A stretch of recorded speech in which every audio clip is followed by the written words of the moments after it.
자, 오늘은 열왕기상 19장 1절에서 18절 본문을 중심으로 로뎀나무 아래에서라는 제목으로 말씀을 전하고자 합니다. 한 마라톤 선수가 있었습니다. 그는 오랜 훈련 끝에 국제대회에 출전했고 그리고 모두의 예상을 깨고 1등으로 결승선을 통과했습니다. 자, 1등으로 들어오니 사람들은 환호하였고 또 기자들은 몰려들어 그의 이름을 크게 불렀습니다. 자, 그런데 놀라운 일이 일어납니다. 자, 결승선을 통과한 직후 그 선수가 갑자기 쓰러져 버렸습니다. 그래서 의료진이 급히 달려왔고 사람들은 충격에 빠졌습니다. 저 사람이 우승을 했는데 왜 쓰러졌는가? 아니, 왜 이겼는데 왜 저렇게 힘들어하지?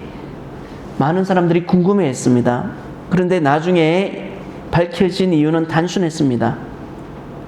그는 이기기 위해 자신의 모든 힘을 다 쏟아부었고 결승선을 통과하는 순간 긴장이 풀리면서 몸이 완전히 방전이 되어버린 것입니다.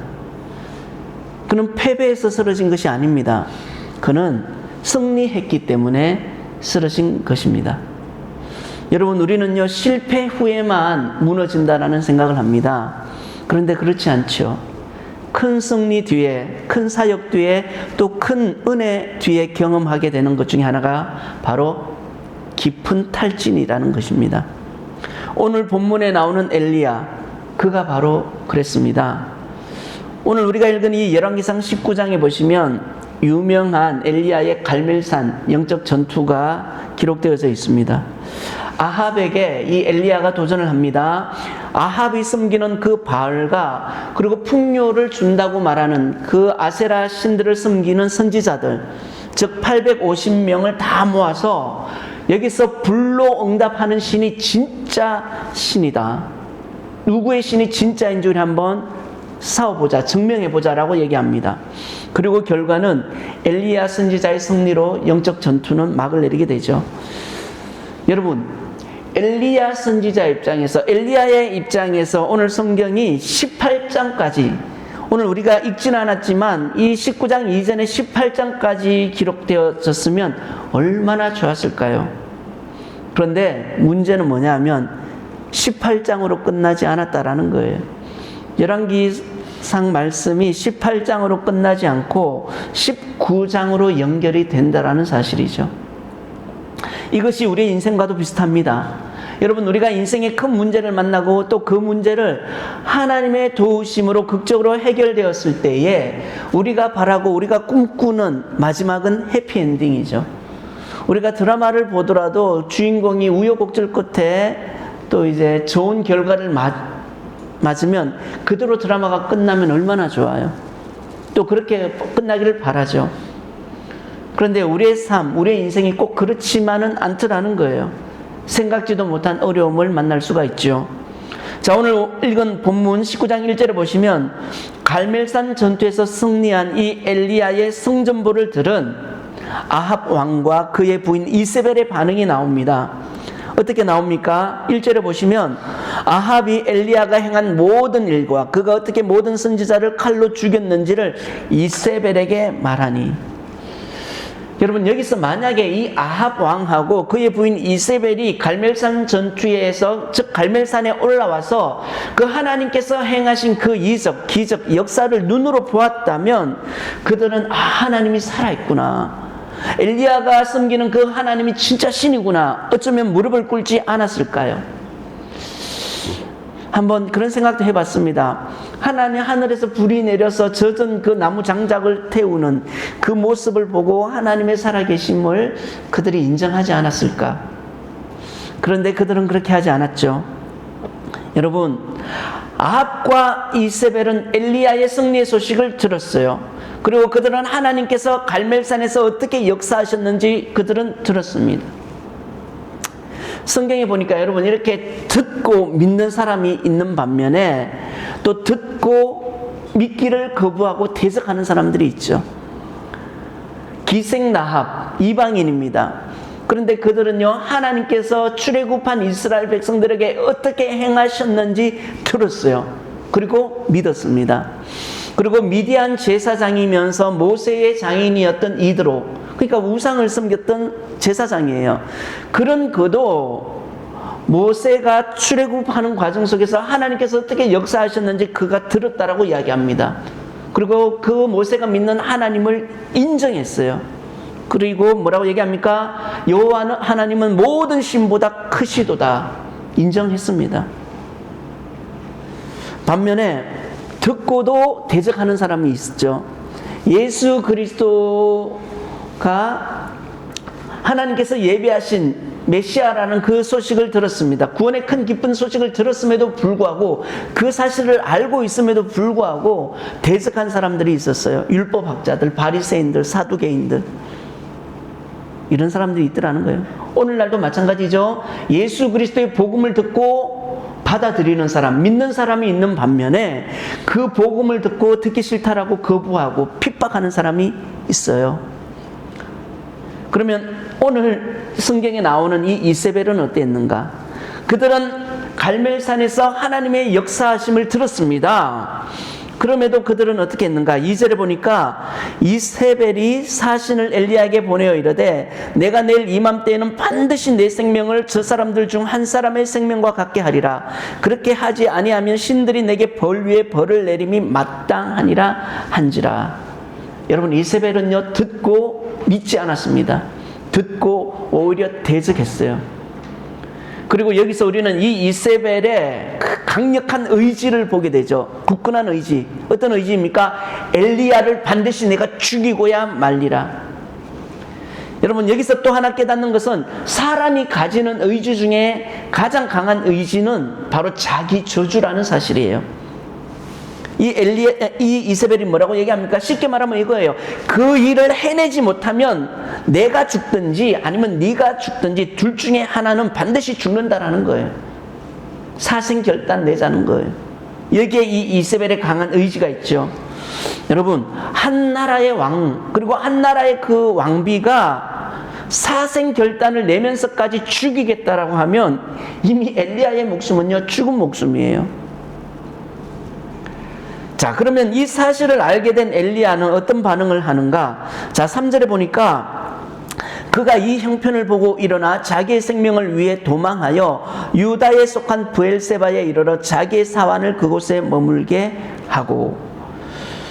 여러분, 낙심이 되고 또 두려운 마음이 들기 시작해서 엘리야가 어떻게 합니까? 도망을 가요. 왜 그가 도망가는 것을 선택했을까? 분명 직전까지는 갈멜산에서 영적 대성을 거뒀습니다. 그의 말 한마디에 850명의 그 선지자들을 다 죽였어요. 이방신을 쫓는 선지자들. 그런 그의 말에도 권위가 있었고 힘도 있었고, 그리고 이스라엘 백성들도 인정한 영적 지도자, 영적 거인이었던 그가 왜 도망가는 것을 선택하였는가? 쉽게 말하면 이거예요. 바뀌지 않았다라는 겁니다. 세상이 바뀌지 않았어요. 민심이 바뀌지 않았습니다. 아합과 이세벨이 바뀌지 않았어요. 하나님의 역사를 들었으면 바뀔 줄 알았는데 바뀌지 않았습니다. 우리 역사에도 이런 일이 있죠. 임진왜란이 일어났을 때에 수많은 의병들이 일어났어요. 그리고 의병장 하면 유명한 곽재우 장군도 있었죠. 그런데 임진왜란이 끝난 후에 이 의병들이 다 숨어버렸습니다. 다 흩어져 버렸어요. 의병장 곽재우도 지방으로 그냥 내려가 버렸어요. 왜요? 세상이 바뀌지 않았기 때문에. 임금이 바뀌지 않았고 조정의 관료들도 바뀌지 않았다라는 거예요. 오늘 말씀에도 이세벨, 아합, 하나님의 역사를 들었으면 회개해야 되는데, 하나님을 믿어야 되는데 회개하기는커녕 오히려 자기를 죽이겠다라고 협박하는데, 당연히 엘리야 입장에서는요 낙심이 될 수밖에 없죠. 풀이 죽을 수밖에 없습니다. 그래서 그가 선택한 것은 바로 도망가는 거예요. 숨는 거예요. 어디로 도망가느냐 하면 유다에 속한 브엘세바까지 도망을 가요. 지금 엘리야는 북이스라엘에 머물고 있습니다. 그런데 그가 도망지로 선택한 곳은 남쪽 유다, 그것도 제일 끝에 있는 브엘세바까지 도망갑니다. 브엘세바는 제일 남단이에요. 이스라엘의 제일 끝이에요. 그러니까 땅 끝까지 그가 도망간 겁니다. 자, 그럼에도 여기까지 왔음에도 그는 마음이 놓이지 않습니다. 그래서 엘리야는 사환을 거기에 두고 자기는 또 다른 곳으로 가요. 자, 4절에 보니까 자기 자신은 광야로 들어가 하루길쯤 가서 한 로뎀나무 아래에 앉아서 자기가 죽기를 원하여 이르되 여호와여 넉넉하오니 지금 내 생명을 거두시옵소서 나는 내 조상들보다 낫지 못하니이다 하고. 여러분, 여기서 엘리야의 심정이 잘 드러나 있어요. 지금 그의 현 상태. 갈멜산에서 대성을 했음에도 불구하고 그 어떠한 변화도 없는 그런 상황 속에서 오히려 자신이 처한 상황은 더 나빠져 버린 그 현실 앞에서 엘리야가 어떻게 합니까? 하나님을 향한 원망과 또 자기 자신의 신세를 한탄합니다. 그러면서 그냥 지금 죽기를 기다리고 있는 거예요. 이 죽기를 기다리고 있는 이 엘리야의 모습 속에서 영적 거인의 모습은 하나도 없습니다. 연약한 한 인간의 모습을 적나라하게 보여주고 있죠. 여러분, 지금 이 엘리야의 모습은 결코 그만의 특별한 연약함이 아닙니다. 성경을 보면 하나님의 위대한 종들도 같은 자리를 통과했어요. 이 엘리야와 같은 마음이었음을 보게 됩니다. 출애굽이라는 엄청난 기적을 경험했던 모세도 백성들이 하나님과 자신을 원망하니까 그가 어떻게 고백합니까? 이 모든 백성을 나 혼자 품을 수 없나이다. 하나님, 차라리 나를 죽여 주옵소서. 그냥 나를 죽여달라고 했어요. 요나서에서 나오는 요나도 니느웨의 회개의 대부흥을 경험했음에도 불구하고 그는 이렇게 고백합니다. 차라리 죽는 것이 지금 사는 것보다 낫겠습니다. 죽여주세요. 예레미야가 말씀을 전하러 갔다가 조롱과 핍박을 당하니까 그가 이렇게 이야기합니다. 내가 태어난 날이 저주를 받았더라면 좋았을 것입니다.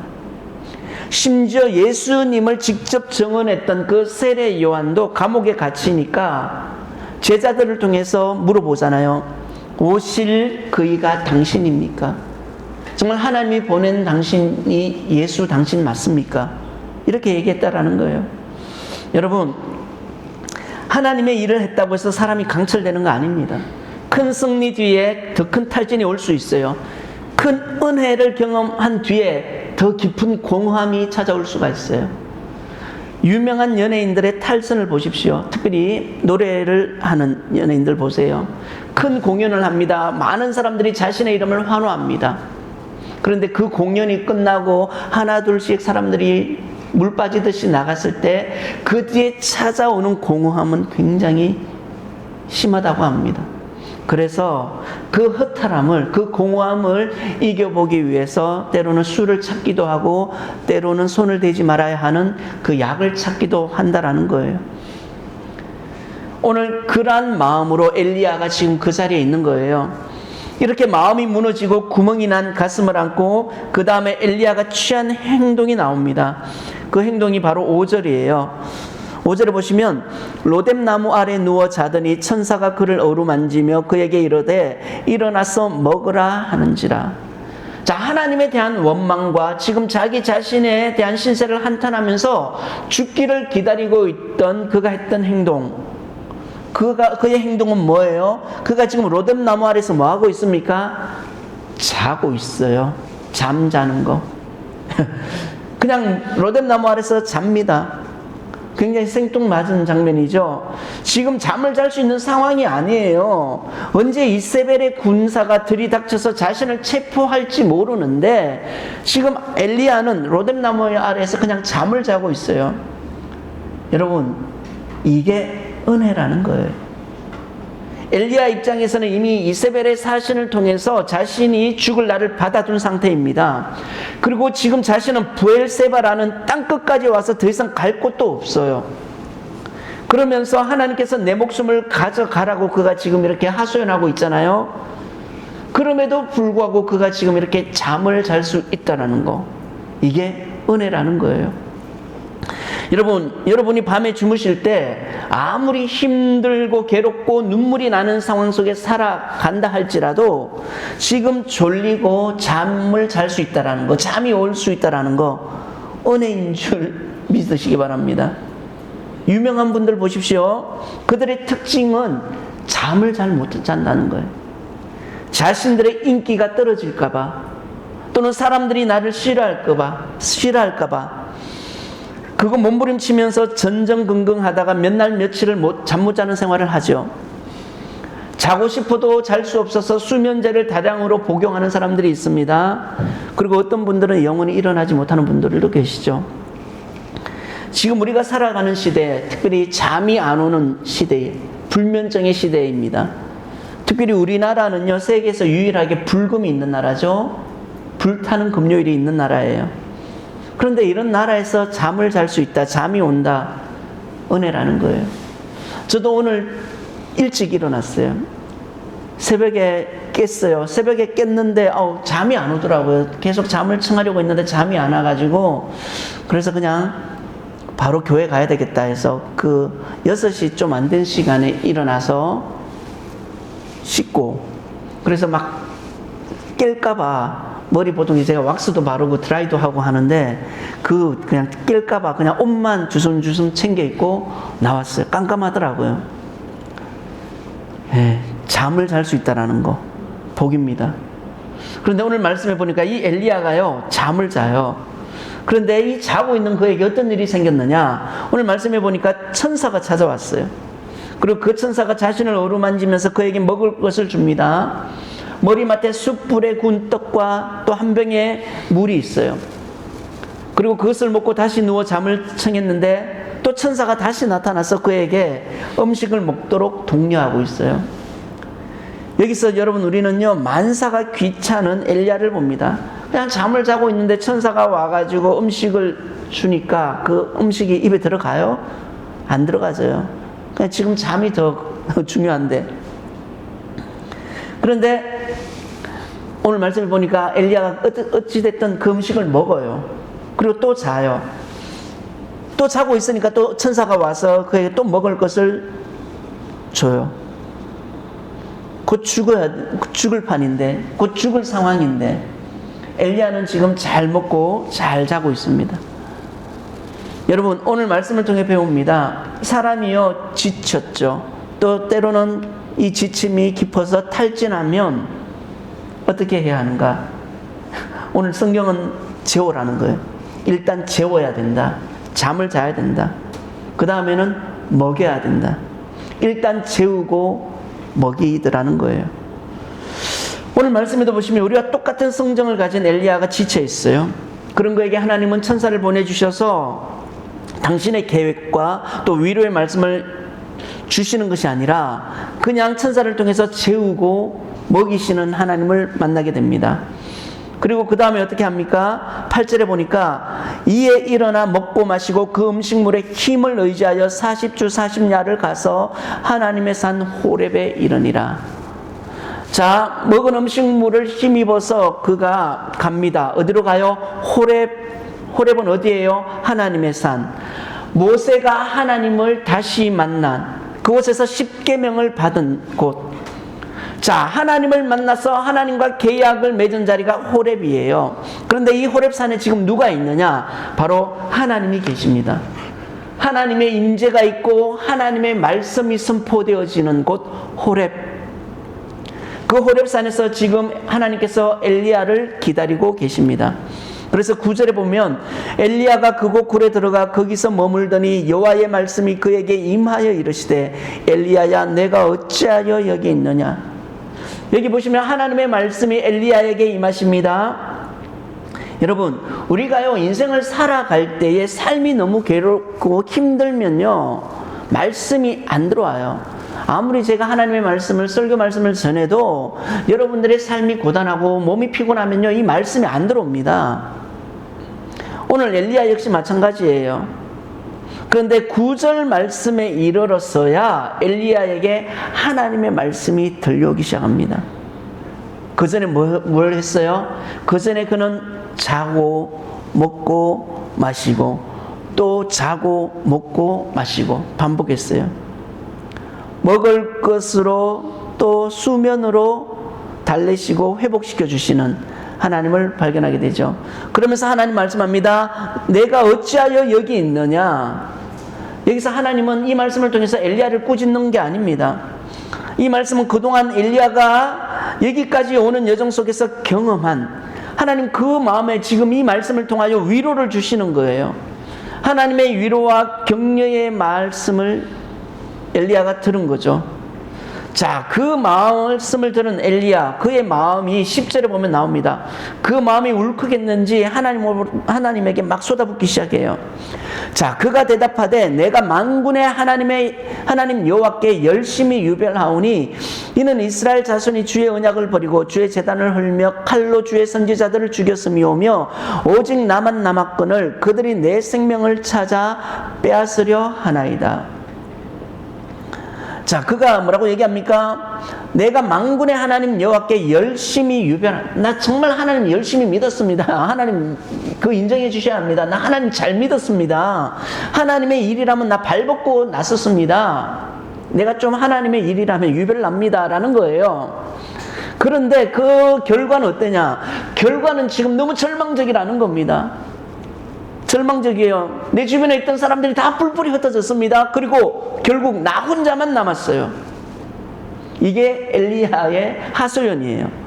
자, 이 이야기를 들으신 하나님의 대답이 나옵니다. 하나님 뭐라고 말씀합니까? 너는 혼자가 아니야 라는 것을 말씀하세요. 그럼에도 14절에 보시면 자, 10절에도 자, 오직 나만 남았다라고 얘기합니다. 그리고 또 14절에도 또 엘리야가 뭐라고 얘기합니까? 오직 나만 남았다는 거예요. 또 혼자 남았다는 거예요. 반복해서 얘기합니다. 강조해서 이야기합니다. 나 혼자 남았어요. 하나님 다 죽고 다 떠나고 내 곁에 아무도 없어요. 나 혼자 남았습니다. 자, 이런 엘리야에게 하나님의 응답이 15, 16절에 나옵니다. 여호와께서 그에게 이르시되 너는 내 길을 돌이켜 광야를 통하여 다메섹에 가서 이르거든 하사엘에게 기름을 부어 아람의 왕이 되게 하고 너는 또 님시 아들 예후에게 기름을 부어 이스라엘의 왕이 되게 하고 또 아벨 무홀라 사밧의 아들 엘리사에게 기름을 부어 너를 대신하여 선지자가 되게 하라. 자, 하나님께서 지금 엘리야에게 사명을 주시는데 너는 지금 다메섹에 가서 하사엘에게 가서 기름을 부어 아람의 왕이 되게 하고 또 님시 아들 예후에게 기름을 부어 이스라엘의 왕이 되게 하고 또 엘리사에게 기름을 부어 너를 대신하여 선지자가 되게 하라. 하나님 말씀을 하세요. 오직 나 혼자만 남았습니다. 반복하면서 강조하면서 하나님 앞에 이야기했던 그 엘리야에게 하나님 너는 결코 혼자가 아니야 라는 것을 보여주시죠. 그리고 너의 다음 세대를 이을 3명의 지도자를 내가 준비해 놨다라는 거예요. 여러분, 하나님은 언제나 남은 자를 준비하시는 분이세요. 모세가 하나님의 그 출애굽의 위대한 사명을 받았을 때 모세가 뭐라고 얘기합니까? 하나님, 저는 말도 잘 못하고요. 이게 부족하고 저게 부족합니다. 그래서 나는 하나님 저 출애굽의 지도자, 이스라엘의 지도자로 저는 깜이 아니에요. 저는 하나님 불러주셨지만 저는 그 일을 감당 못합니다. 저 혼자서는 그 일을 할 수 없어요. 혼자 무서워요. 혼자 두려워요. 그때 하나님 뭐라고 얘기합니까? 내 형 아론이 있지 않느냐. 내가 아론을 준비시켜 놨다라고 얘기하죠. 그리고 이후에 출애굽의 위대한 일을 마친 이후에 모세 뒤에 하나님은 여호수아를 준비해 놓으셨고 또 사울이 하나님께서 사울을 패하신다라고 했을 때 마음의 상처를 입은 그 사무엘의 뒤를 이어서 하나님은 누구를 준비했습니까? 다윗을 준비하셨죠. 다윗에게 가서 기름을 부어라. 내가 그를 이스라엘의 사울의 뒤를 이을 왕으로 내가 택했다라는 거예요. 사무엘의 뒤에 다윗을 준비하시고 바울 뒤에 디모데를 준비하신 하나님이 엘리야는 몰랐지만 그 뒤에 누가 있었어요? 엘리야 뒤에 엘리사를 하나님은 준비시켜 놓으셨다라는 거예요. 여러분, 우리가 기억해야 할 것은 하나님의 역사는 결코 멈추지 않는다라는 사실이에요. 오늘 본문 17절에도 보시면 하나님이 엘리야에게 어떻게 말씀하십니까? 하사엘의 칼을 피하는 자를 예후가 죽일 것이요 예후의 칼을 피하는 자를 엘리사가 죽이리라. 너는 결코 혼자가 아니야. 그러니 이들을 무서워하지 마. 왜? 내가 예비해 놓은 하사엘 그리고 예후, 엘리사가 너의 두려움을 없애줄 거야. 너는 결코 혼자가 아니야. 하사엘이 내 일을 할 것이고 그가 못하면 예후가 할 것이고 예후가 못하면 엘리사가 그 일을 하게 될 것이야. 그러면서 결정적으로 18절에 보시면, 마지막으로 18절에 보시면 하나님이 이렇게 말씀하시죠. 그러나 내가 이스라엘 가운데 7,000명을 남기리니 다 바알에게 무릎을 꿇지 아니하고 다 바알에게 입맞추지 아니한 자니라. 여러분, 오직 나 혼자만 남았다라고 말하는 이 엘리야에게, 그래서 10절과 14절의 불평에 동일하게 나만 남았다라고 말하는 그에게 오늘 18절 하나님의 응답의 말씀이, 내가 이스라엘 가운데 바알에게 무릎을 꿇지 아니하고 바알에게 입맞추지 아니한 7,000명을 남겨두었다라고 말씀합니다. 여러분, 우리도 이런 말 자주 하죠. 나 혼자만 남았다, 나만 남았습니다, 아무도 안 하고 아무도 못한다라고, 아무도 다 싫다라고 말합니다. 그래서 결국 저가 이 일을 할 수밖에 없습니다, 하나님 저밖에 없습니다 라고 말합니다. 자, 그런데 하나님 뭐라고 말씀하세요? 아니라고 얘기합니다. 너에게는 아직 몇 명이 남았다는 거예요? 7,000명이 남아있다는 거예요. 혼자라고 느껴지고 혼자라고 말하는 나에게 하나님 뭐라고 말씀하시느냐? 아니야, 너에게는 7,000명이 있어. 여러분, 여기 7은요 완전수예요. 우리가 아시다시피 이 7은 완전수인데, 그리고 1,000은 셀 수 없이 많다라는 거예요. 그러니까 하나님께서 말씀하신 이 7,000명은 셀 수 없이 많은 하나님의 사람들이 준비되어 있다라는 겁니다. 너는 결코 혼자가 아니야. 너 주변에 수많은 하나님의 사람들, 내가 붙여놓은 사람들 네 주변에 많이 있다라는 거예요. 엘리야야, 기억해라. 바알에게 무릎을 꿇지 않은 하나님의 사람들이 지금도 셀 수 없이 많이 있음을. 넌 결코 혼자가 아니야. 너는 가서 아람 왕을 세우고 이스라엘 왕을 세우고 선지자를 세워서 그들이 그 사명을 감당하게 되면 그 사람들이 놀라운 하나님의 사역을 감당하게 될 거야.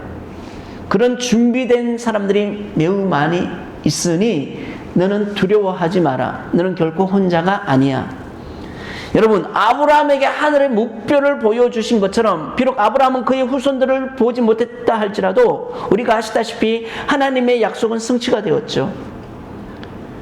그러면 여기서 하나님께서 엘리야에게 가르쳐주고 싶은 게 뭘까요? 너는 아직 죽지 않았다라는 겁니다.